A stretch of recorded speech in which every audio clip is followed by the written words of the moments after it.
कैसा ये इश्क है।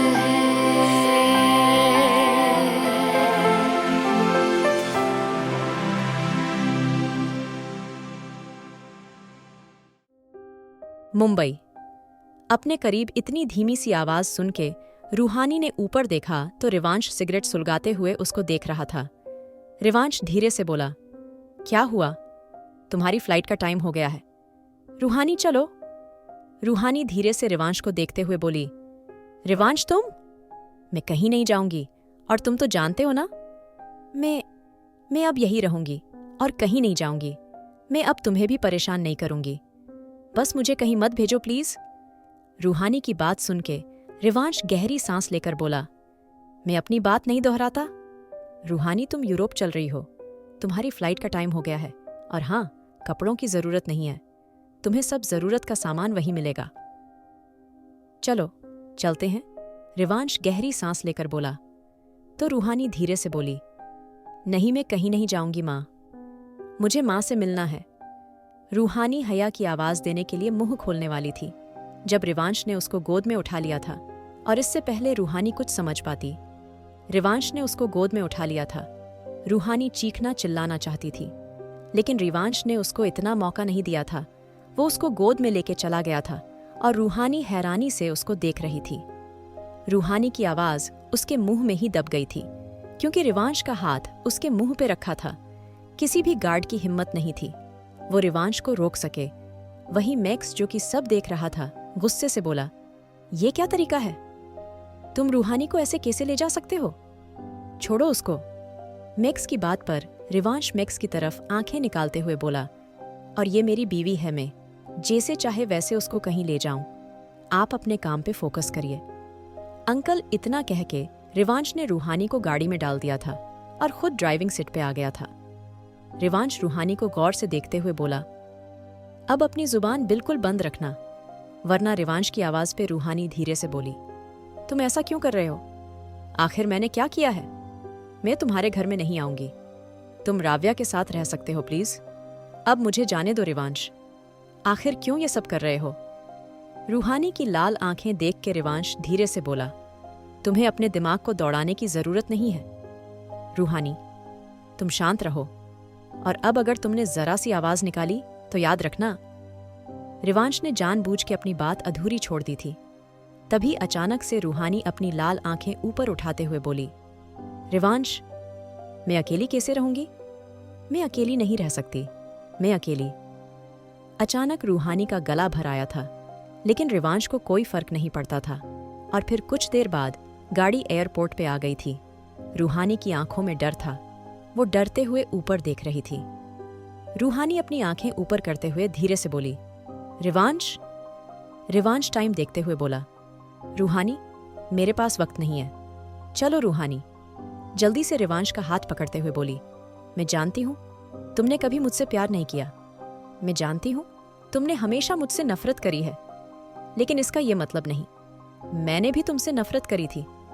जिस दिन हमारी शादी हुई थी, मैंने तुम्हें दिल से अपना पति माना था, रिवांश, और अब अगर मैं तुमसे दूर यहां रहूं तब भी मुझे प्रॉब्लम नहीं होगी, पर तुम मुझे इतनी दूर मत जाने दो। मैं कुछ नहीं जानती प्लीज, रिवांश, मैं अकेली मर जाऊंगी। रूहानी की सांसें तेज हो गई थीं। तभी रिवांश गाड़ी से उतर गया था और कुछ गार्ड ने आके रूहानी की तरफ का दरवाजा खोल दिया था। रूहानी ने गहरी सांस ली और फिर बिना कुछ कहे गाड़ी से उतर गई थी। उसने अब अपनी उस किस्मत को एक्सेप्ट कर लिया था। वो समझ गई थी यही उसकी जिंदगी है और अब उसको ऐसे ही जीना था। वो अच्छे से जानती थी रिवांश की जिद थी उसको दूर भेजना, और वो ये जिद पूरी करा के रहता। इसलिए वो हर मुमकिन कोशिश कर रही थी अपने दिल को संभाल सके, लेकिन वो खुद अपने इस दिल को संभाल नहीं सकती थी जो रिवांश के लिए तड़प रहा था, उसके लिए धड़क रहा था, जिसके दिल में उसके लिए नफरत थी, उसके दिल में उसके लिए प्यार था। रूहानी इन्हीं सोचों में गुम होके धीरे धीरे चलती एयरपोर्ट के अंदर चली गई थी। रिवांश उसके पीछे ही था।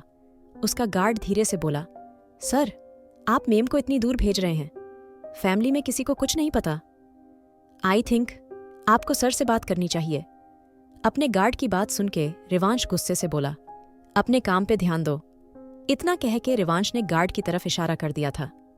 रूहानी खामोशी से जाके अपनी सीट पे बैठ गई थी।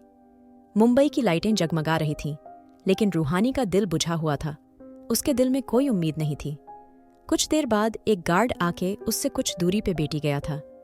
शायद ये लोग उसके लिए आए थे, उसको प्रोटेक्ट करने, लेकिन किससे?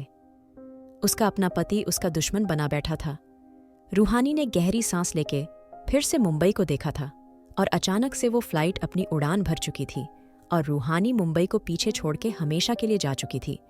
लेकिन इस दिल का क्या करती जो रिवांश के लिए धड़क रहा था, जो उसके लिए तड़प रहा था।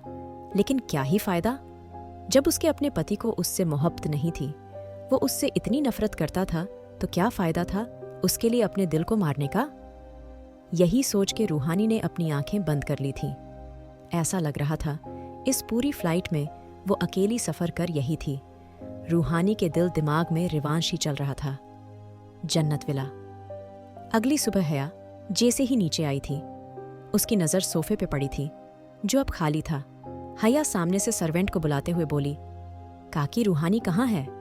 वो रात तो यही सोई थी, कहीं वो अपने कमरे में तो नहीं चली गई? रिवांश आया था हया की बात पे? काकी धीरे से बोली, नहीं बेटा, मैंने बहू को कहीं नहीं देख। मैं सुबह 5 बजे से यहाँ हूँ। मैंने तो यहाँ किसी को नहीं देखा ना। रिवांश सर आए थे, यहाँ क्या हुआ? हया धीरे से बोली, नहीं कुछ नहीं, आप ब्रेकफास्ट की तैयारी करिए, मैं आती हूँ अभी। इतना कह के हया रूहानी के कमरे की तरफ बढ़ ही रही थी जब रुद्राक्ष उसको रोकते हुए बोला, कोई जरूरत नहीं हया, तुम्हारे उस जिद्दी बेटे ने अपनी मनमानी कर ली है। उसने रूहानी को भेज दिया है। अचानक से रुद्राक्ष की बात सुन के हया उसको दूर करते हुए बोली, और तुम मुझे इतनी आसानी से ये बात बता रहे हो? तुमने कुछ नहीं करा, कुछ नहीं कहा? हया चिढ़ते हुए बोली। तो रुद्राक्ष धीरे से बोला, मुझे लगता है रिवांश जो कर रहा है उसको करने दो। वो रूहानी को नुकसान नहीं पहुंचाएगा, इसका वादा मैं तुमसे करता हूं। शायद रूहानी का जाना जरूरी है और वो उसके लिए ये सब कर रहा हो। मुझे लगता है हमें रूहानी की टेंशन छोड़ देनी चाहिए। हया धीरे से बोली। रुद्राक्ष, तुम भी अपने बेटे की तरह बातें करने लगे हो। मुझे ये समझ नहीं आ रहा, आखिर क्या करूं मैं? रूहानी मासूम है, वो नहीं जानती वहां किसी को, वो कैसे रहेगी इतनी बड़ी कंट्री में? हया की बात पे रुद्राक्ष धीरे से बोला, तुम टेंशन मत लो, हया फिक्र क्यों कर रही हो? रिवांशा उसको कुछ नहीं होने देगा, प्लीज। रुद्राक्ष की बात सुन के हया बिना कुछ कहे चली गई थी। हया के जाने के बाद रुद्राक्ष ने मैक्स को कॉल कर दिया था। रुद्राक्ष गहरी सांस लेकर बोला, तुम्हें पक्का लग रहा है मैक्स ऐसा होगा? दूसरी तरफ से मैक्स ने कुछ कहा था और रुद्राक्ष के दिल में ढेरों सुकून उतर आया था। दूसरी तरफ सुबह से दोपहर हो चुकी थी और फ्लाइट इटली के एयरपोर्ट पे लैंड करी थी। रूहानी गहरी नींद में थी जब कोई भी आके सामने सर झुकाते हुए बोला, मेम, हम पहुंच चुके हैं, चलें? गार्ड की बात सुन के रूहानी ने सर हिला दिया था और धीरे धीरे चलती हुए बाहर आ गई थी। बाहर आते ही ठंडी हवा ने उसका स्वागत करा था और सामने देख के उसके चेहरे पे हल्की सी मुस्कान आ गई थी। ये जगह बहुत खूबसूरत थी, काफी खूबसूरत। रूहानी एक पल को यहाँ देख के खो गई थी, लेकिन तभी गार्ड की आवाज से होश में आई थी। रूहानी को अब होश आया था। वो इस अनजान देश में बिल्कुल अकेली थी, बिल्कुल अकेली। कोई भी यहाँ नहीं था उसका, अपना कोई नहीं। उसने अपने हाथ से छोटा मंगलसूत्र पकड़ लिया था। उसको उम्मीद थी शायद रिवांश मान जाएगा, लेकिन वो गलत थी। रिवांश की जिद थी उसको सबसे दूर करने की, और उसने अपनी मनमानी कर ली थी। उसने रूहानी को सबसे दूर भेज दिया था, बहुत दूर, खुद से भी दूर। रूहानी को फिर से सोच में गार्ड फिर से बोला, मेम गाड़ी बाहर है, चलें? रूहानी ने गार्ड को फिर से देखा और फिर धीरे धीरे चलती एयरपोर्ट से बाहर निकल गई थी। बाहर कई गाड़ियां खड़ी थीं। रूहानी खामोशी से जाके एक गाड़ी में बैठ गई थी। इटली की खूबसूरती उसको अपनी तरफ अट्रैक्ट कर रही थी, लेकिन उसके दिल में खालीपन था, एक अजीब सा खालीपन। उसको किसी की जरूरत थी। वो अकेली कैसे रहेगी यहाँ? यही सोच के रूहानी ने फिर से बाहर देखा था और फिर गाड़ियां अपनी मंजिल की तरफ बढ़ने लगी थीं। करीब 1 घंटे बाद गाड़ी एक बहुत बड़े घर के सामने आके रुकी थी। रूहानी हैरानी से सामने देख रही थी। उसको लगा था वो किसी अपार्टमेंट में रुकेगी, लेकिन उससे उलट वो तो बहुत बड़े मेंशन के सामने खड़ी थी। शायद ये रिवांश का ही था, क्योंकि यहाँ बहुत सारे गार्ड खड़े थे। रूहानी हैरानी से बोली, मैं अकेली इतने बड़े घर में रहूंगी? रूहानी की बात उनके गार्ड सर झुकाते हुए बोला, यस, मेम सर ने कहा था आपको यही ड्रॉप करना है, आप चलिए अंदर। गार्ड की बात सुन के रूहानी धीरे से उतरती मेंशन के अंदर चली गई थी और जैसे उसकी आंखें हैरानी से खुल गई थीं। आखिर क्या करेगी रूहानी अब इस घर में? क्या छोड़ देगा रिवांश उसको अकेला? जानने के लिए सुनिए married to cold hearted billionaire. और अगर आपको एपिसोड पसंद आया तो लाइक, शेयर और सब्सक्राइब करना न भूलें।